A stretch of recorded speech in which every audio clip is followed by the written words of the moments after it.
Assalamualaikum warahmatullahi wabarakatuh. Yang saya hormati dosen pengampu mata kuliah Rekayasa Pondasi 1. Sebelumnya perkenalkan, nama saya Nurmayanti, NIM D011835. Di sini saya akan membawakan materi tentang Rekayasa Pondasi 1 atau analisis dan perancangan Pondasi 1. Contoh soal 6.1. Bangunan bertingkat yang dilengkapi ruang bawah tanah berukuran 10 meter dikali 30 meter akan dibangun di atas tanah pasir. Perancangan fondasi bangunan tersebut dipertimbangkan dapat diwakili oleh potongan tanpa bangunan pada gambar C6.1. Dasar fondasi terletak pada kedalaman 2,5 meter dari permukaan tanah. Beban dinding P dan P sebesar 350 kN meter. Sedang beban kolom P2 sebesar 1000 kN. Beban tersebut sudah termasuk beban lantai, tanah di atas plat fondasi, dan beban struktur. Garis kerja resultan, beban dinding P1 dan P3 eksentris dengan E sama dengan 20 cm ke arah dalam bangunan dari beberapa hasil uji kerucut statis dalam kurung sondis balas kurung yang dilakukan bangunan. Pada lokasi bangunan tersebut, kondisi tanah dasar dapat diwakili oleh hasil pengujian yang ditunjukkan pada gambar C6.1b. Data berat volume tanah menurut kedalaman sebagai berikut. Yang pertama, dari 0 sampai 2,5 meter, 1 sama dengan 16,5 kN per meter per kubik.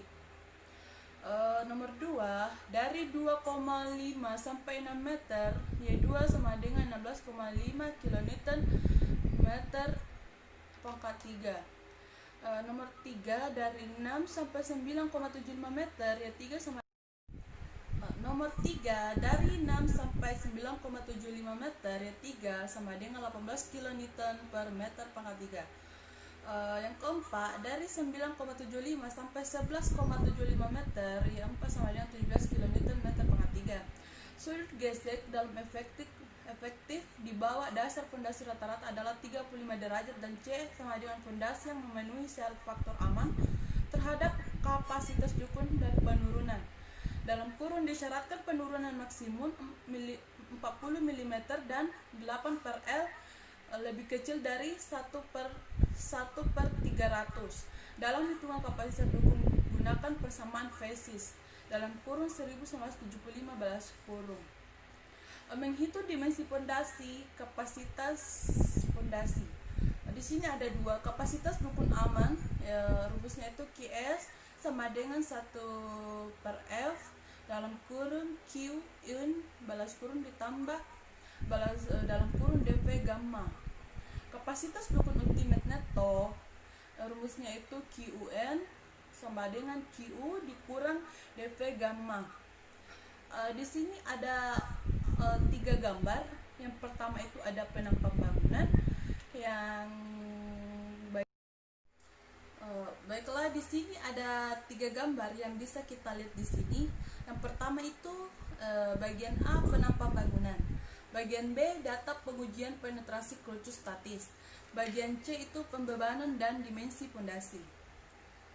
Selanjutnya hasil substitusi, di mana QS sama dengan 1/F dalam kurung SCD C CNC ditambah SQ DQ D aksen gamma NQ ditambah S gamma D gamma 0,5 B gamma N gamma dikurang DV gamma ditambah DV gamma.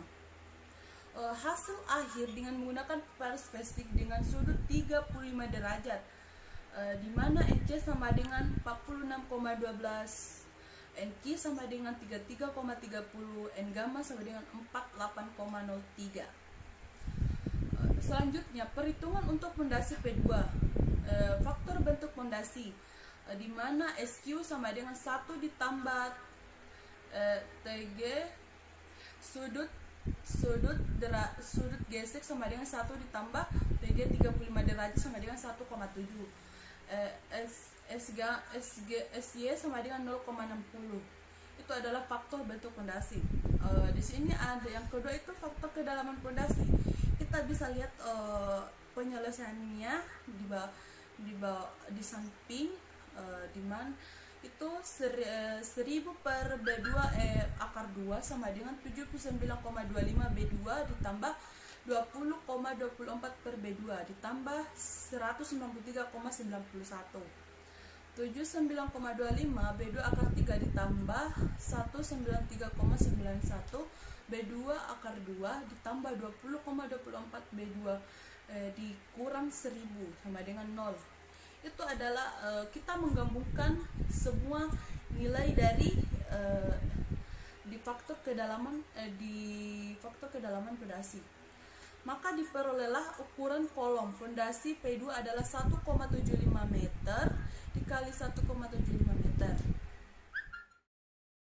Materi selanjutnya itu untuk fondasi memanjang P1 dan P3. Telah diketahui beban eksentris dengan R sama dengan 0,2 meter bila resultan beban diletakkan pada pusat fondasi berlaku persamaan kapasitas dukung dengan beban vertikal dan terpusat. Oleh karena itu, lebar fondasi yang digunakan dalam hitung kapasitas dukung adalah lebar fondasi sebenarnya dan kurung B balas kurung. Untuk fondasi memanjang, SQ sama dengan S gamma sama dengan 1. Untuk faktor kedalaman fondasi dari basic dalam tabel 3.6b dt2 untuk D per B lebih kecil dari 1, di mana DQ sama dengan 1 tambah 2 dalam kurung D aksen per B3 TG sudut gesek dalam kurung 1 dikurang sing sudut gesek akar 2 sama dengan lagi 1 ditambah 2 dalam kurung 0,5 per B3 TG 35 derajat dalam kurung 1 kurang sing 35 akar 2 sama dengan 1 ditambah 0,13 per B3 sama dengan DY nya itu sama dengan 1. QS sama dengan 1 per F dalam kurung SQ DQ D aksen gamma NQ ditambah Y gamma D gamma 0,5 B gamma N gamma dikurang DV gamma balas kurung ditambah DV gamma. 350 per B3 sama dengan 1 per 3 kurung kurawal 1 tambah 0,13 per B3 dikali 0,5 dikali 16,5 dikali 33,33 ditambah kurung kurawal 1 tambah 0,13 per B3 dikali 0,5 dikali B3 dikali 16,5 dikali 48,03 48,03 dikurang dalam kurung 2,5 dikali 16,5 ditambah dalam kurung 2,5 dikali 16,5 balas kurung. Kita pindahkan 350 per B3 sama dengan 95,08 ditambah 11,92 per B3 ditambah 173,33 B3. Kita turunkan nilainya ya. Kita turunkan nilainya dari 173,33 B3 di akar 2 ditambah 95,08 B3 dikurang 338,08 hasilnya itu sama dengan 0. Selanjutnya untuk fondasi memanjang rumusnya itu SQ sama dengan SY sama dengan 1. Faktor kedalaman untuk D aksen per B sama dengan 1. B sama dengan 1,2 M, Q sama dengan 292 kN meter akar 2. Selanjutnya hitungan tambahan tegangan vertikal. Delta Q di bawah fondasi P1 oleh pengaruh beban fondasi P1. Fondasi P1 dan P3 Qn sama dengan 292 dikurang dalam kurung 2,5 dikali 16,5 balas kurung sama dengan 251 kN meter pangkat 2. Fondasi P2 Qn sama dengan 1000 per 1,75 akar 2 dikurang dalam kurung 2,5 dikali 16,5 sama dengan 285,28 kN meter pangkat 2. Di sini ada 4 tabel, kita bisa lihat ya. Tabel pertama itu C6.1A, tabel kedua itu C6.1B, baik tabel ketiga C6.1 C6.1C, tabel keempat C6.1D.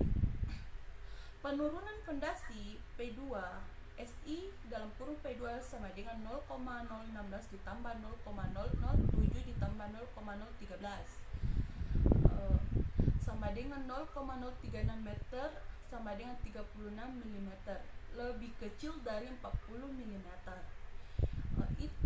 Hasil dari SI itu semuanya ditambah ya, sehingga menghasilkan 0,036 meter.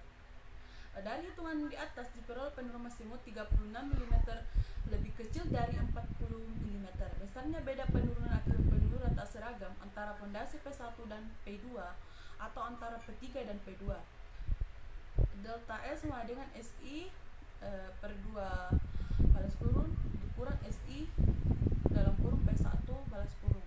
36 dikurang 29 sama dengan 7 mm. Distorsi kaku SL sama dengan 7 per 5000 sama dengan 1 per 714 lebih kecil dari 1 per 300. Dari pertimbangan faktor amat terhadap keruntuhan kapasitas dukun dan penurunan, toleransi dimensi dan kedalaman ketiga pondasi memenuhi syarat. Jadi, untuk dinding P1 dan P3 dipakai pondasi memanjang dengan lebar 1,2 dan untuk kolom P2 dipakai pondasi bujur sangkar dengan lebar 1,75 meter. Dalam gambar C6.1C. Mungkin itu saja yang bisa saya sampaikan. Kurang lebihnya mohon dimaafkan. Wabillahi taufiq wal hidayah.